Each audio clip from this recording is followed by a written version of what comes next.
Simu, I am so excited to meet you because as a massive Kim's Convenience fan, I was Yes. I was so excited when I saw that you were going from being Jung to being a superhero. That was my reaction. But what was your reaction when you found out that was actually going to be the case? Yeah, pretty insane. I was like literally in the middle.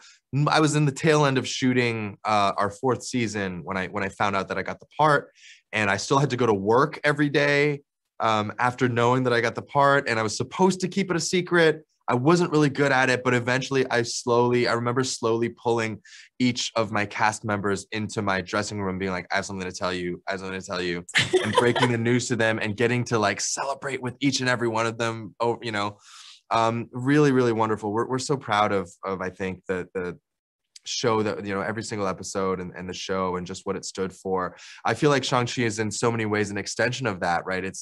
Yeah. It's a celebration of Asian culture, of Asian representation.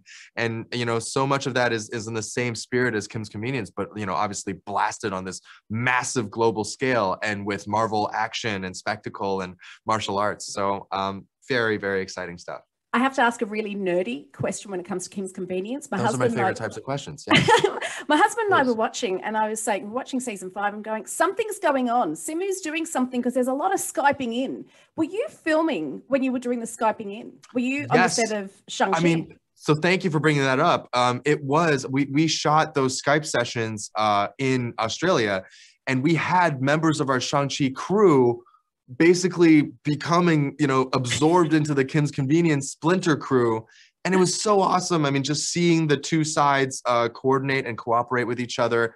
I was very, very lucky. We were all kind of willing to work it out. And Peter Wellington, the director of those episodes, basically was up at 1 a.m. for me. And I was shooting on a Sunday on my day off. And we had just erected this set in the middle of our production office. I mean, it really was like kind of scrambled together, but done so with so much enthusiasm. And I just remember being in awe the whole time of being like, I cannot believe we were shooting an episode of Kim's Convenience in Australia. It's absolutely mind blowing. So yes, you caught on. Absolutely. Well, you've said about Shang-Chi that this has been the most grueling and toughest thing you've ever done, but also the most thrilling. How did you feel at the end of every shoot day? Oh man, for the most part, exhausted. Yeah. There are a lot of stunts in this movie. I always say, if an ordinary human being had gone through what Shaun goes through in like even just the first half of the movie, Yeah. because it all takes place, in a very short time period in the story, they would be in a hospital, like dead or in a coma or something. I mean, it's a lot.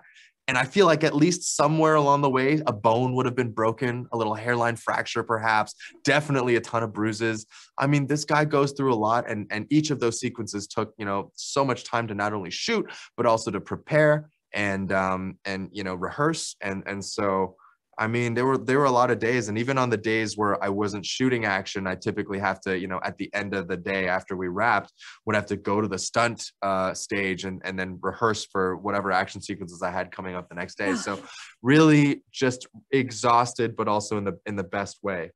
Finally, there's a line in this film that says, from now on, the trajectory of your life will be like nothing you've experienced, and there's no going back. This could apply to you right now. You are a star in a Marvel film. How are you feeling about what's about to happen?